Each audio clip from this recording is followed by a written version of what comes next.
Ayan, good morning to everyone. Ayan, kakain na naman tayo ngayon. Kasi, alam mo naman, si Andre Mix Vlog, mahirap talagang magutuman dahil nga nangahabol ako kapag nagugutuman. Kaya kailangan hindi talaga magutuman si Andre Mix Vlog. Dahil kapag nagugutom ako, tumakbo ka na. Yun yung masasabi ko. Dahil ito na, magmukbangers na tayo ng ito. Dilis with egg. So, ayan, ihalo natin dyan, ha? Yan, dilis with egg. Ganun lang siya. Kainan na natin to. Let's eat, mga Mari. Mga beshi, na mga idols, na mga ano dyan. Let's eat. Electric pan nga tayo. Para masarap ang kain. Pakainin din natin yung ating coco melon. Hindi coco melat. Kasi ang coco melat nasa baba. So, si coco melon na lang. Plus, dapat ang inumin ko is kape. Kaso lang yung gastric ko, hindi siya pwede sa kape. Baka mamaya, magsakit na naman ang aking. Hindi dito. Chan! Yan. So, it's time. What happened to you? I'm already give you foods, okay? Me naman to eat. Ikaw ha, masyado ka na ha. I already give you, okay, OG? Don't disturb me. Mami, it's kakain. Hirap no, mag-Tagalog, mag-English, da. Thank you, Lord, for the blessing. Amen. Yan. Sarap.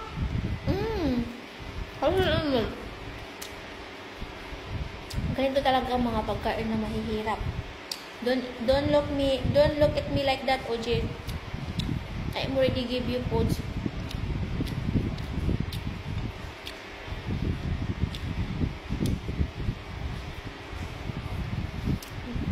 Kain tayo, oy?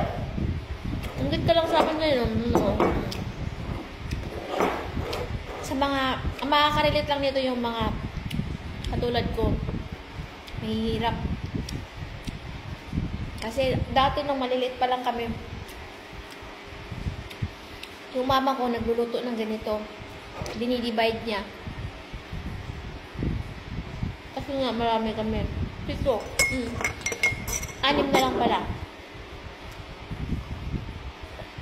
Kasi yung yung maliit pa lang yung isa namin kapitan. It's supposed to be 7. Nawala yung siya.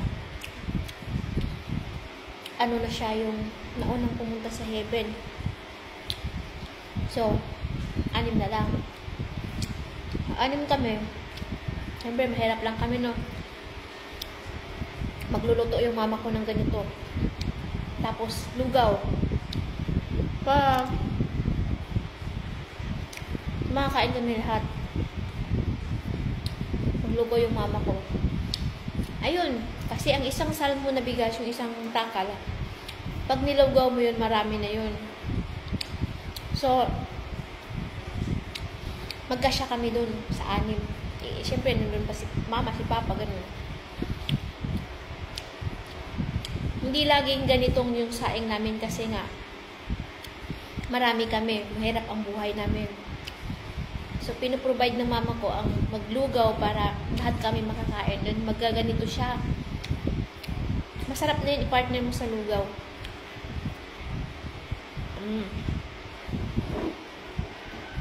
Kaya ako kahit asin, suka, nung maging ulam ko, suka with chili, fight na sa akin yan.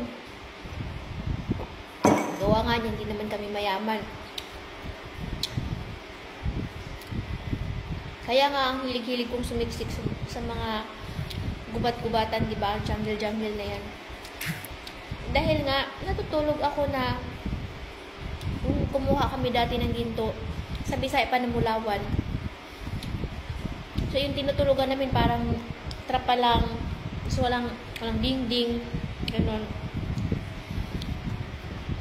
Maraming lamok. Pero, nasanay na. magawa nga dahil sa buhay mahirap. Kaya kung ako sa inyo mga lods, huwag nyo din sanayin yung mga anak nyo na buhay yaman. Dahil hindi naman kayo mag-suffer sila paglaki nila. At kung tumanda sila, kunwari mayroon naman kayong ano sa buhay, turuan nyo din sila maging mahirap para alam nila kung ano ang buhay na mahirap.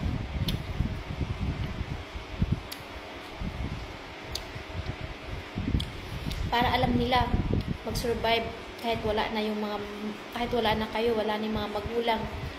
At least alam ng anak niyo kung paano mag-survive sa kahirapan.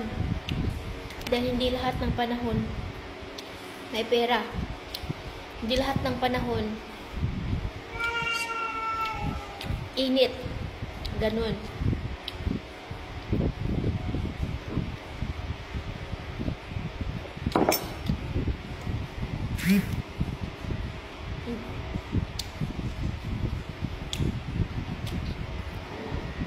Yun guys, ang aking kwento. Kaya kung tumira sa bundok. Kasi sa bundok kami noon.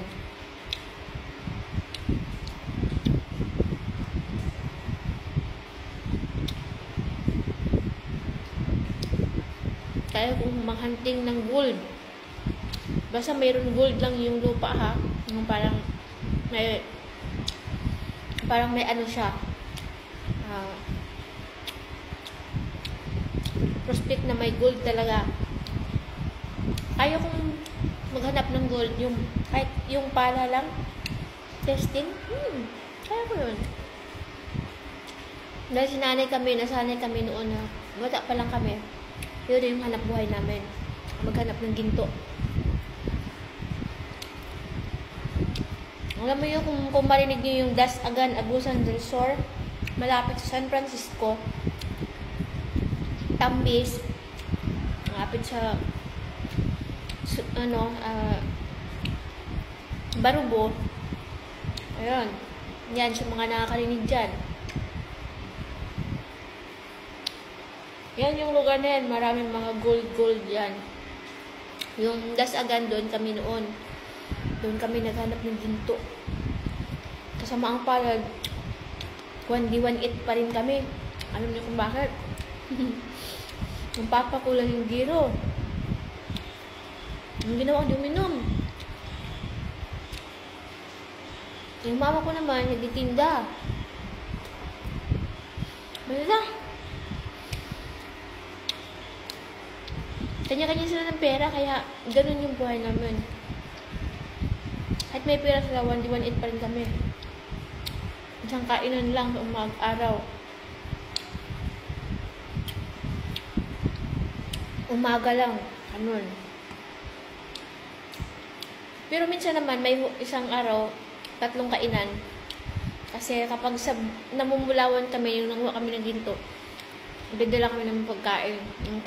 Yung kaldero talaga. Tapos bibili kami ng sardinas, ganyan. So, ang hirap talaga ng buhay. Kaya hindi ko ikakahiya yun dahil yan ang buhay ko. Baka pang maalaala nga yung kwento ng buhay ko kung tutusin.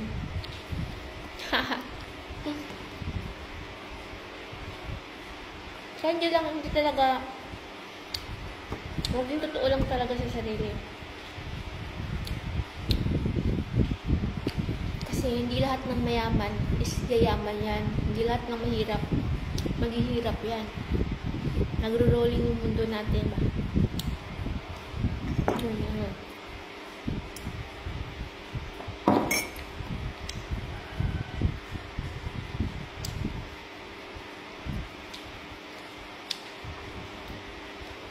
Malapit ako matapos.